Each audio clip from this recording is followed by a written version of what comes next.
Today we're going to talk about the communication cycle, specifically the 8 different components that make it up. Sure, you may not have heard of the communication cycle before, but some of these components are going to seem pretty familiar. To begin, we always start with the sender, who has some kind of idea that he is trying to get to a receiver. So that begs the question, how does an idea get from the sender to the receiver? Well, that idea represents the third component in the communication cycle, and that is the message, the idea being communicated. And for our sender here, well, he has a very specific idea in mind.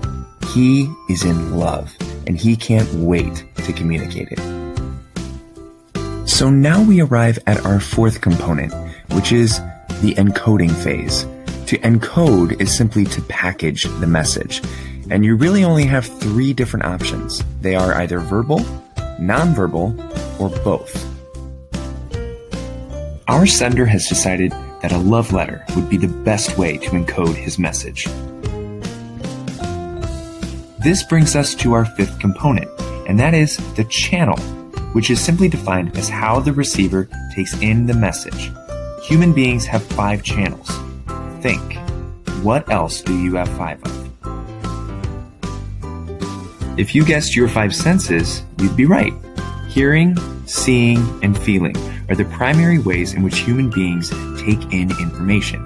And in this case, if it's a love letter, she will be using sight. Having taken in this message, she now needs to make sense of it. And another word for that is our next component, and that is to decode it. So if encoding is packaging your message, decoding is making sense of it. So, she's unpackaged the message. Now all we do is wait for her response. What do you think? Will she be into him? Okay, it looks like she is. And that response that she's giving right there, that's our next component. And that is the feedback loop. Any response the receiver gives to the sender. So there you have it, one effective cycle of communication. But wait, we're forgetting our final element, and that is noise, which is simply defined as anything complicating a message being sent or received. So if our sender has bad handwriting, our receiver can no longer decode his message. This, of course, alters her response, and therein changes the feedback. So in the end, it seems miscommunication is just as much a part of this cycle. Thanks for watching. So there is your communication cycle, no, in a more visual manner of describing it. And it's very important that when we do a communication, when we communicate, we always think of the receiver. Hindi po natin dapat iniisip kung paano natin maiintindihan. But we have to write in a manner perceiving the person receiving it. So always think of it that way. Okay. So my next question is, what type of writing jobs do you do at work? Para lalo kong maintindihan, saan nyo kaya i-apply? Where will you apply the things that you will be learning today? For anyone who wants to who can help me understand. Yes, partners po ay yung mga other government agencies na nakakatulong. Oh, okay. So that helps me understand better saan nyo ba maaring ina-apply itong matututunan nyo dito. Okay. So may I ask May? Hi, May. Can you please read to me everything that you see on this slide? Business writing definition. Business writing is any written communication used in professional setting, including emails, memos, and reports. It's direct, clear, and is designed to be read quickly. The basics. Good business writing shares crucial information and keeps the concerns of the audience in mind. So before you write anything, ask yourself these 2 questions. What do I need to say? Who is my audience? Your answers will influence what and how you write, so take a moment to understand exactly why you're writing. If you can't clearly answer these questions, you'll probably have trouble communicating effectively. Thank you very much, May. Napaka-modulated ng boses mo. Ang ganda. Okay. So, please be reminded that it is important to answer 2 questions every time you write. What do I need to say? Or what am I trying to say? And who is my audience? Okay, so 2 things. What do I need to say and who is my audience?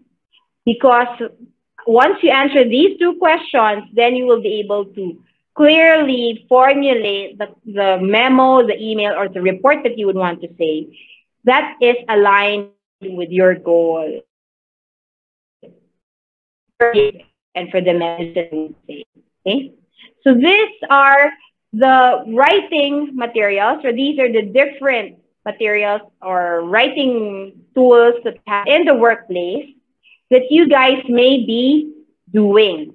So on the first column is business writing.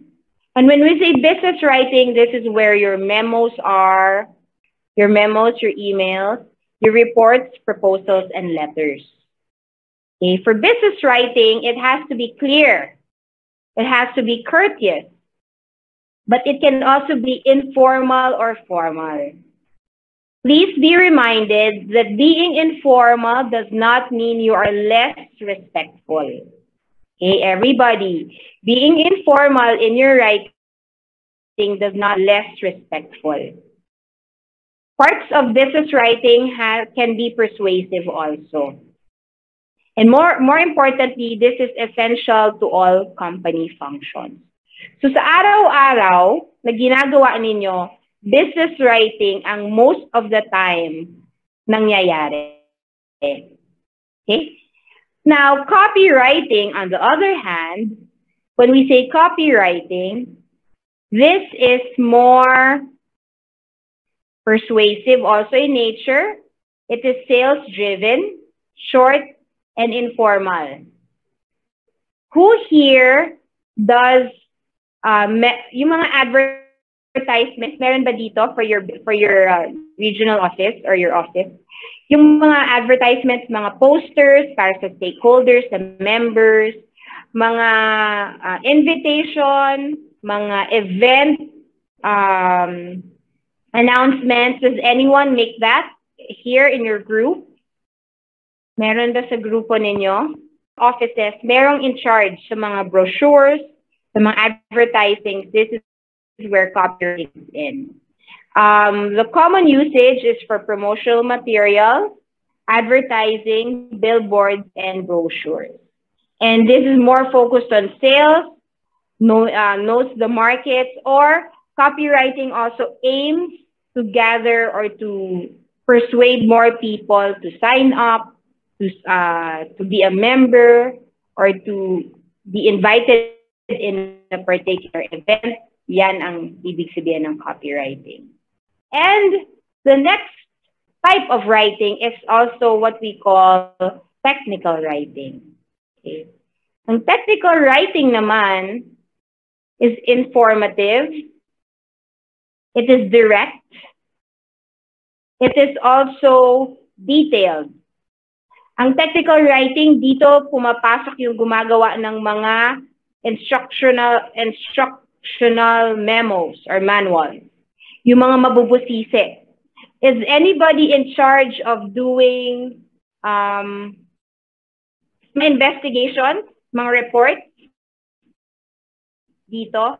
Ba ng mga what do you call this? In one of the other PhilHealth classes that I had, they were doing all the yung mga may fraud investigative reports, technical writing yan. Okay? Procedures, scientific articles, and other reports that is made.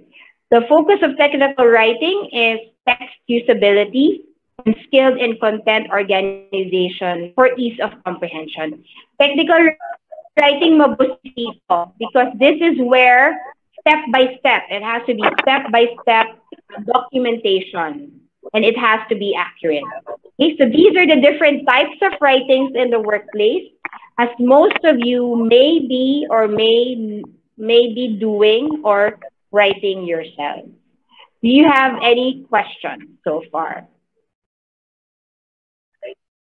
No questions? Oo, matipid kayo sa reactions, no? But sige, we will encourage you again to react later on.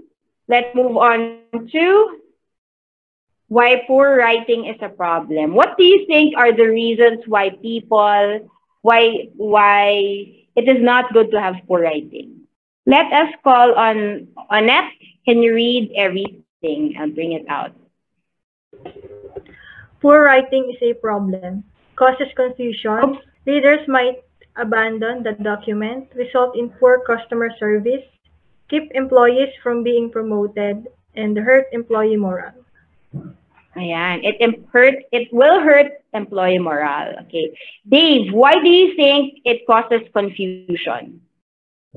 Because it leads to miscommunication and misunderstanding. That is true. Because it leads to miscommunication and misunderstanding. Kaya nga minsan, yung mga relasyon, di ba, they get into a misunderstanding kasi minsan the how it was written, yung mga mag-aasawa, mali yung pagkakasulat or because mali yung parang sinulat ng manok, di ba? It causes confusion. That's because of poor writing. Okay. How about, I'd like to call on, is Cherry here? Cherry, would you mind reading, please? The second bullet, readers might abandon the document.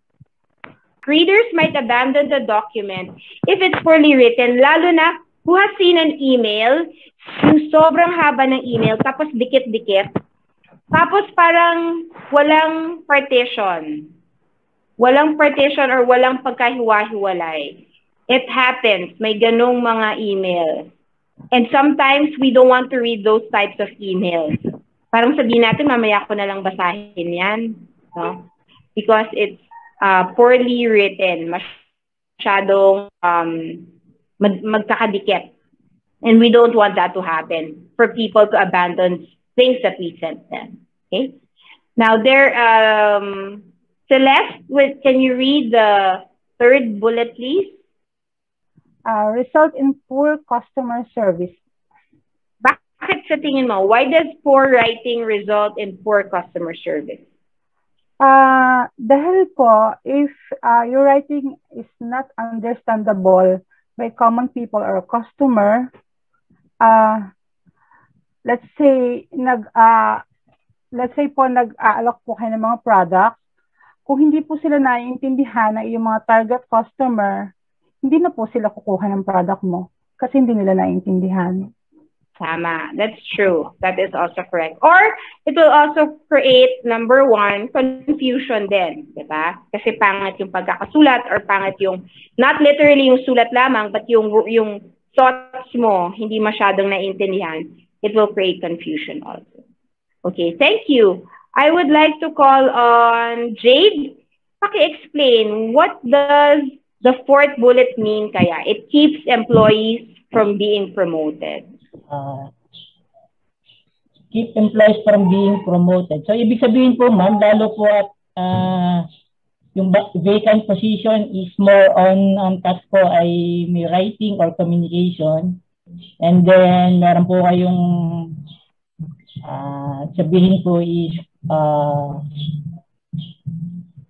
nag-apply din po sa position na yon. So, posible po na hindi po kayo ma-promote. Ano po? Tama. Okay? Kasimple. Ganon kasimple. Kapag hindi ka masyadong magaling magsulat, it would be a reason for you not to get promoted. Kasi parang hindi mo kinakaya to be able to communicate to others or write a simple letter or write a simple memo. So you have to realize that writing is an essential skill needed for an employee.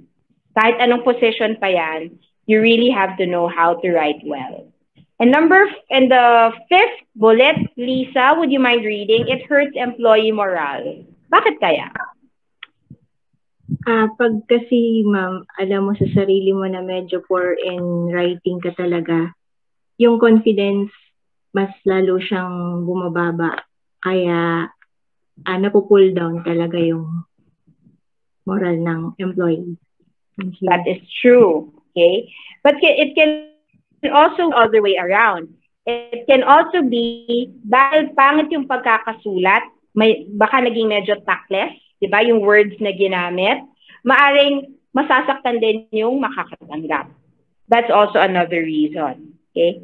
So these are the reasons, thank you everybody, these are the reasons why poor writing can be a problem. And we want to avoid these things. No? We want to not have this in our region, in our office.